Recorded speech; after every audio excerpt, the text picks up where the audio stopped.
మీ దగ్గర turning table లేదా? No problem అండి. ఇలా ట్రై చేసి చూడండి. ఒక పెద్ద బౌలు, దానిలో పట్టే చిన్న బౌల్ తీసుకోండి. మనం చిన్నప్పుడు ఆడుకున్నాం కదండి మార్బుల్స్, అవి లోపల వేసి నేను చూపించిన విధంగా బౌల్లో పెట్టేసి, మనం ఏ బోర్డు మీద అయితే కేక్ చేయాలనుకుంటున్నామో దాన్ని అలా పెట్టేసి డబల్ టేప్తో పెట్టేస్తే కదలకుండా ఉంటుందండి. మీకు డౌట్ రావచ్చు ఇది వర్క్ అవుతుందా లేదా అని.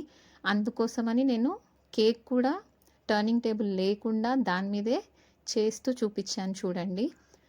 మనసుంటే మార్గం ఉంటుంది. కాబట్టి మన దగ్గర ఈ వస్తువు లేదు, ఆ వస్తువు లేదు, ఎలా చేయాలి అనే దిగులు లేకుండా ప్రతి దానికి ఆల్టర్నేట్ ఉంటుందండి. మనం కొద్దిగా బుర్ర ఉపయోగిస్తే చాలు. చూడండి, ఈ విధంగా టర్నింగ్ టేబుల్ లేకున్నా కూడా టర్నింగ్ టేబుల్ తయారు చేసుకోవచ్చు. ఇది ఎలా ఉందో చెప్పండి. మరిన్ని ఇలాంటి హ్యాక్స్ కావాలనుకుంటే నాకు ఒక మెసేజ్ చేయండి, కమెంట్ చేయండి.